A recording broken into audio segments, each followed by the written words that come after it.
Friends, आज ये map की क्लास बहुत इंपॉर्टेंट है। थोड़ी लंबी क्लास हो सकती है, लेकिन प्लीज़ इसे जितने भी यूपीएससी देने वाले हैं और स्टेट पीसीएस, सारे लोग बहुत केयरफुली इस मैप को बहुत अच्छे से सुनेंगे। हालांकि मैंने एक बार पहले भी यहाँ इसका वीडियो अपलोड कर चुकी हूँ हिमालय की, लेकिन आज भी मैं थोड़ी सी इसको एक बार और समझा देती हूँ आपके लिए ईजी हो जाए करना।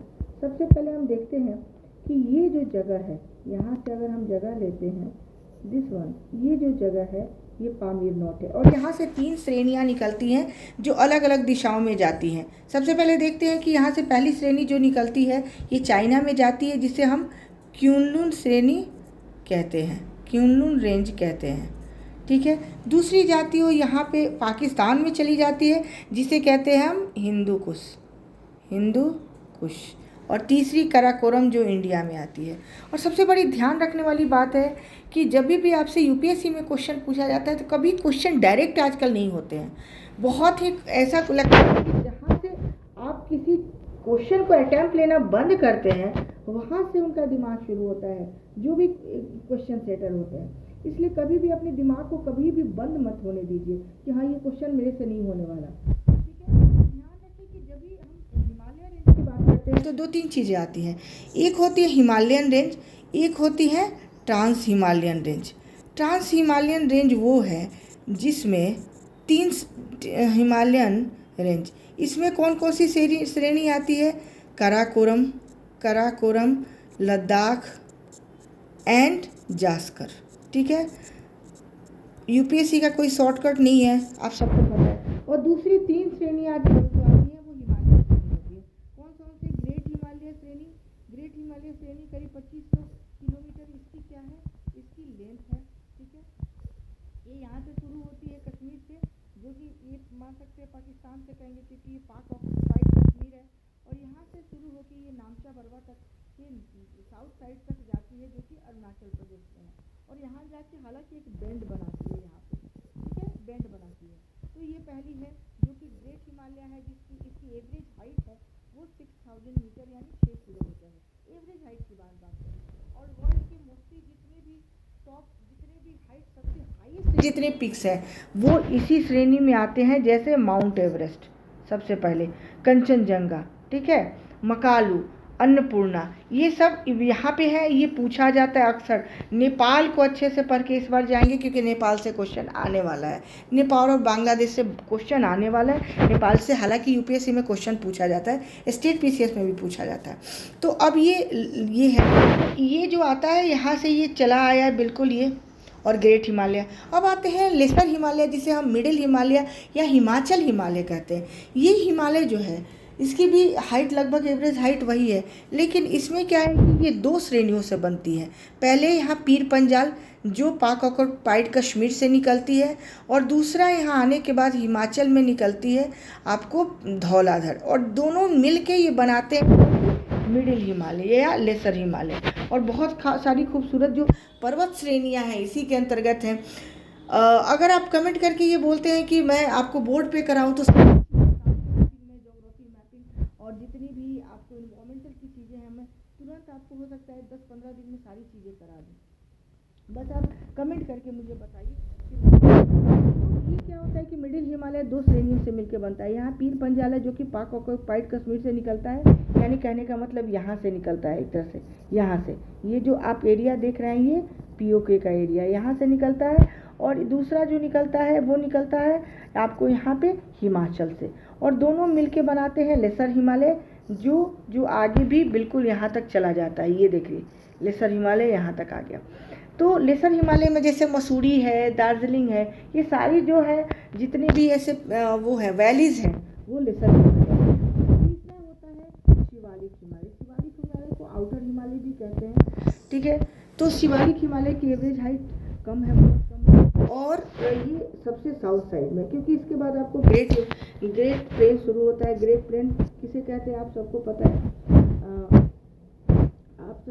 ग्रेट प्लेन शुरू होता है। अब आते हैं थोड़ी सी हम देख लेते हैं एक बार, हम पाक इंडिया में थोड़ी सी सेंट्रल इंडिया या पेनिनसुलर इंडिया का नॉर्दर्न पार्ट की जो बाउंड्री बनती है यहाँ पे अरावली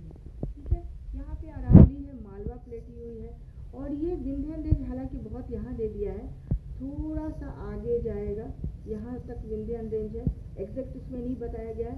विंध्य रेंज यहाँ तक जाता है। ये इसकी कौन सी बाउंड्री बनाती है? बिल्कुल नॉर्दर्न बाउंड्री, और नॉर्थ वेस्ट की जो बाउंड्री बनाती है माना जा सकता है कि अरावली बनाती है। और छोटा नागपुर के पास यहाँ पे आप जाएंगे तो आपको यहाँ पे मिलेगा राजमहल। ये इसकी नॉर्थ ईस्ट बाउंड्री बनाती है पेनिनसुलर एरिया की। हालांकि ये आपको यहाँ से क्रॉस करते हुए आपको माना जाता है कि मेघालय का जो पास है, मेघालय की जो पहाड़ियाँ हैं वो भी पेनिनसुलर इंडिया की पहाड़ियाँ, लेकिन जनरली माना जाता है यहाँ पे राजमहल की पहाड़ियों तक। अब कुछ प्लेसेस और भी देख लेते हैं कि क्या क्या यहाँ पे कौन कौन से रेंजेस हैं, और थोड़े से ओवरऑल एक व्यू लेते हैं। सबसे पहले देखते हैं कि विंध्याचल, मालवा आपने पढ़ा होगा। मालवा का 2 स्टेट में पार्ट होता है, एक राजस्थान में जहाँ के पास से चंबल नदी, यहाँ मऊ के पास से चंबल नदी निकलती है, और दूसरा होता है आपको मध्य प्रदेश में। दोनों में ये मालवा रेंज पड़ता है। और ये आपको विंध्यन रेंज, यहाँ से क्वेश्चन अक्सर यूपीएससी में तो क्वेश्चन हर साल पूछे जाते हैं। ये जो क्षेत्र है ना, आप ध्यान रखेंगे यहाँ से क्वेश्चन पूछे जाएंगे। थोड़ा मैं उसकी भी ले लूँगी, जितनी गंगा की ट्रिब्यूटरी वहाँ से भी क्वेश्चन पूछे जा रहे हैं आजकल, शहर से भी क्वेश्चन पूछे जा रहे हैं, छोटे छोटे शहरों को, डैम्स को बता के कोई क्वेश्चन पूछा जाता है। तो यहाँ जो विंध्यन रेंज है, ये विंध्यन रेंज, इसके बीच में ये जो जगह है, ये ध्यान रखेंगे, बहुत इम्पॉर्टेंट है। This one is Amarkantak. Amarkantak क्या है?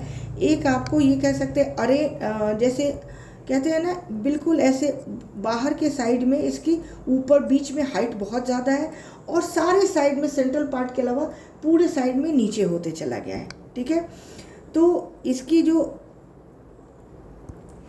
ये है, तो इसकी जो हाइट है, हाइट नहीं कह सकते, यहाँ से 3 रिवर्स निकलते हैं। सबसे इम्पॉर्टेंट है 3 रिवर्स, इनको आप जानने की कोशिश करते हैं। सबसे पहले है, जो सबसे बड़ी है, वो है आपको नर्मदा रिवर।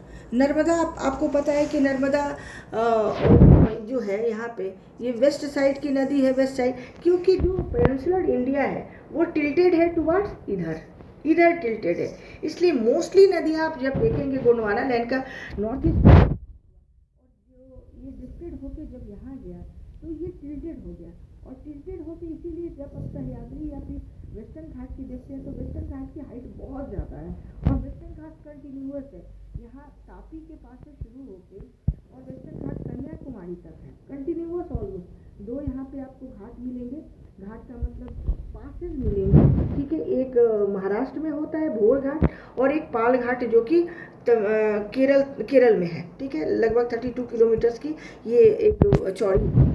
तो उसके बाद देखते हैं कि जितनी है, चूँकि यहाँ से जब जो नदियाँ निकली तो उनका टिल्टेशन बिल्कुल उधर बे ऑफ बंगाल की तरफ है, तो टिल्टेड है सारी नदियाँ। लेकिन सबसे गौर करने वाली बात है कि जो ईस्टर्न घाट है, इसके अपोजिट ये क्या है, बिल्कुल ब्रेक किया हुआ है, बिल्कुल टूटी फूटी, और इसकी जो हाइट है वो भी काफ़ी कम है। तो इसलिए यहाँ कोई पास, वैसे भी मैनमेड पास बनाने की भी ज़रूरत नहीं है, बहुत जगहों पे पास है। ठीक है, तो ये आपने समझ लिया। तो इन चीज़ों को थोड़ा सा ध्यान रखेंगे। उसके बाद देखते हैं कि यहाँ से जो 3 रिवर्स निकलती है, आपने पढ़ा होगा, और ये सबसे पहले जो रिवर है वो नर्मदा रिवर है। उसके बाद ये देखते हैं सोन रिवर है। सोन कहाँ मिलती है, किसकी ट्रिब्यूटरी है? नर्मदा किसी की ट्रिब्यूटरी नहीं है, स्वतंत्र नदी है, लेकिन सोन ट्रिब्यूटरी नदी है। सोन किसकी ट्रिब्यूटरी है? गंगा नदी की है। पटना से थोड़े से दक्षिण में फतुहा नाम की जगह है, वहीं पे सोन गंगा से मिल जाती है। और तीसरी जो रिवर है वो है आपको महानदी। कौन सी रिवर? महानदी। हीराकुंड डैम है, ठीक है, सबसे लंबा डैम इंडिया का हीराकुंड। ठीक है, सबसे ऊंचा नाफ्ता झाकड़ी, सबसे बड़ा डैम जो है, सबसे बड़ा डैम जो है वो नाफ्ता झाकड़ी है। इसमें हिमाचल में सतलुज रिवर पे सबसे ऊंचा जो ग्रेविटेशनल डैम है वो आपको भाखरा नांगल ये है सतलुज रिवर पे। और ये इस पे यहाँ पे सबसे जो लंबा बांध है, कहते हैं लंबा, वो है आपको कहाँ पे है? महानदी पे। तो इन तीनों को आप याद रखेंगे। उसके बाद आते हैं सतपुरा की ये रेंज है। सतपुरा के घने जंगल, आपने एक कविता भी हमें पढ़नी थी शुरू में, और सतपुरा के ये रेंज है। और सतपुरा के ठीक बाद जब आप आएंगे तो यहाँ तापी रिवर है। तो कहने का मतलब कि ये नर्मदा और तापी के बीच में एक फॉरेस्ट है, और इसे ट्रफ कहते हैं। ठीक है, इन दोनों के बीच की जगह को एक ट्रफ हो जाता है ये, और दोनों ये एक तरह से रिफ्ट वैली बनाते हैं। ये ध्यान रखना है, क्योंकि यहाँ पे कोई डेल्टा नहीं बनता। डेल्टा कब बनता है, जब कोई नदी ऊपर से कहने का मतलब कि जब हाईलैंड से आती है और धीरे धीरे स्लो डाउन होते हुए लोलैंड में जाती है, और लोलैंड में जाते जाते वो सागर में जब विलीन हो जाती है तो उसके ब्रांचेज बन जाते हैं, ऐसे ब्रांचेज एक तरह से बन जाते हैं, पंजे के आकार के 3 टाइप के डेल्टाज बनते हैं। तो ये सेट कहते हैं डेल्टा। ये बिल्कुल लोलैंड हो जाता है, सागर में इसकी पानी मिल जाती है। लेकिन जब एस्चुरी की बात करते हैं तो एस्चुरी क्या होता है कि एस्चुरी यहाँ पे जो समुद्र की वेव्स होते हैं, ये यहाँ के पार्ट को काट के और यहाँ पे अंदर तक घुस जाते हैं।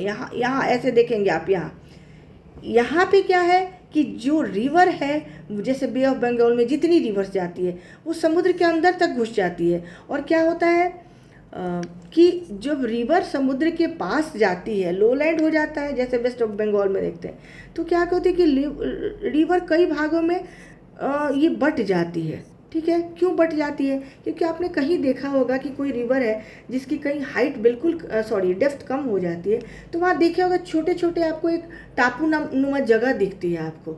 तो वो क्या कहता है कि जब रिवर की डेप्थ कम होती है और रिवर जब चौड़ा होने लगता है अपने प्लेन लैंड में या लो लैंड में, तो जो ऊंची वहाँ की ज़मीन होती है वो वैसे ही रह जाती है, क्योंकि नदी में पानी कम होता है।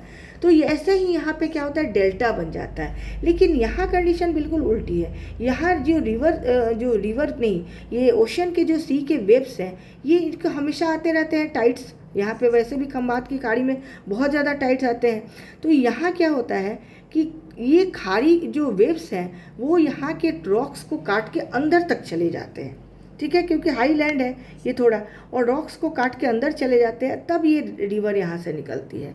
तो ये है एस्चुरी इसको कहते हैं, और इसको क्या कहते हैं, डेल्टा कहते हैं। दोनों में फ़र्क सिर्फ इतना ही है, आपको सिर्फ थोड़ी सी कॉन्सेप्ट की ज़रूरत है। अब देखिए यहाँ पे सतपुरा है और ये हो गया तापी रिवर। अब तापी के बीच में यहाँ ज़रूर क्वेश्चन पूछा जाता है। लास्ट ईयर भी महादेव पहाड़ी से क्वेश्चन पूछा, लास्ट ईयर यूपीएससी में, और ये है आपको महादेव पहाड़ी। और यहाँ जब आप जाते हैं तो ये है मैकाल पहाड़ी। ठीक है, तो ये जो जगह है थोड़ा सा आपको बस ध्यान रखने की ज़रूरत है। मैंने इसको बहुत सारा मतलब ये कह सकते हैं मेसी कर दिया, बहुत कचरा मचा दिया, लेकिन ज़रूरी है, कॉन्सेप्ट जानने से मतलब है, हमें किसी कचरे से कोई मतलब नहीं है कैसा खराब है। ठीक है, अब तापी रिवर समझ लिया हमने। तापी रिवर पे एक प्रोजेक्ट है बहुत इंपॉर्टेंट है, उसे आप देख लेंगे। इस पे ओमकारेश्वर डैम है नर्मदा रिवर पे, तो ये सब आपको पता होगा। अब इसके बाद जब हम बात करते हैं तो होता क्या है कि बहुत सारे ट्रिब्यूटरीज रिवर होती हैं, हर रिवर की अपनी ट्रिब्यूटरी। और जनरली जब पेनिनसुलर इंडिया पढ़ते हैं, थोड़ी आज समझने की कोशिश करते हैं, जब आप पेनिनसुलर इंडिया पढ़ते हैं तो पेनिनसुलर इंडिया से यूपीएससी में ऐसे क्वेश्चन आते हैं कोई कि थोड़ा मुश्किल हो जाता है आपके लिए भी करना। तो हमेशा जब भी पढ़ें, छोटी छोटी जो इन्फॉर्मेशन होता है उसको भी आप गैदर करके रखिए। अब ऐसा नहीं है कि आपको बहुत ही केवल डिफ़िकल्ट चीज़ें पूछी जाती है, छोटे छोटे इन्फॉर्मेशन को दे के, और यूपीएससी स्टेटमेंट भी बना देता है। ठीक है, कहीं आप टूरिस्ट प्लेस है वहाँ के भी स्टेटमेंट बन जाती है, जैसे आंध्र प्रदेश की एक जगह की पूछी गई थी। तो इसलिए आप इन चीज़ों को बहुत तरीके से ध्यान रखेंगे और बहुत तरीके से इन चीज़ों को आप याद रख लेंगे। अब जरा देखने की कोशिश करते हैं। सबसे पहले हम देखते हैं कि यहाँ पे महादेव पहाड़ी है, मैकाले पहाड़ी, महादेव पहाड़ी। तो पूछा जाता है किन किन के बीच में क्या है, तो यहाँ मालवा हो गया, यहाँ पे आपको विंध्य हो गया, नर्मदा हो गया, सतपुरा हो गया, महादेव है। अब यहाँ से तापी के पास से सह्याद्री शुरू होता है, जिसे हम वेस्टर्न घाट कहते हैं। ये लगभग 1600 किलोमीटर लंबा है, 1600 किलोमीटर है, कंटिन्यूअस है, और इसकी हाइट बहुत ऊंची है क्योंकि ये टिल्टेड है।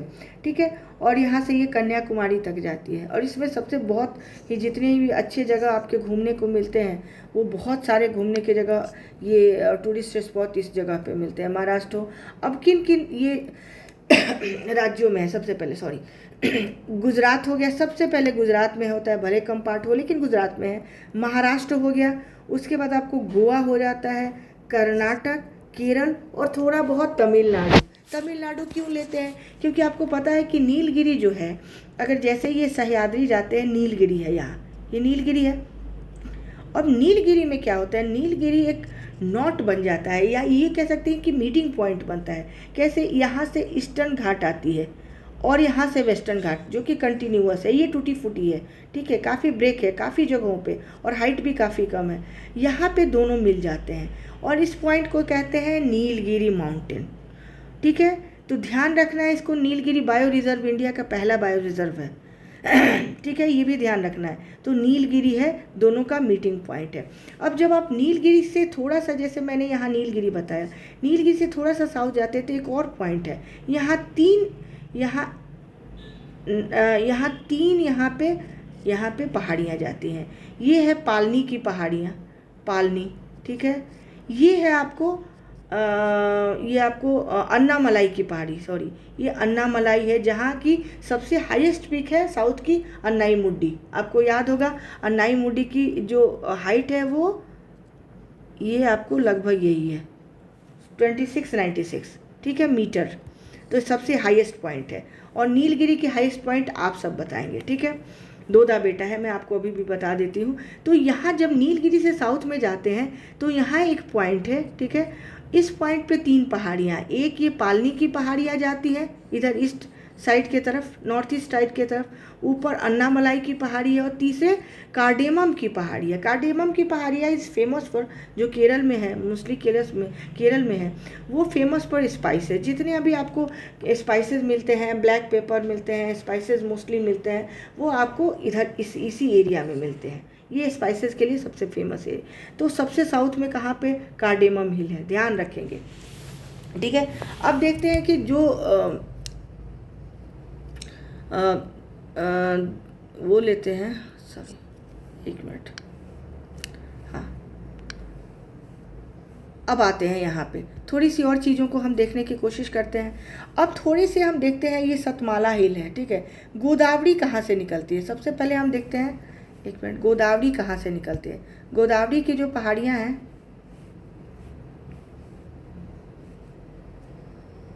गोदावरी, एक मिनट, चलिए मैं इससे काम चला लेती हूँ।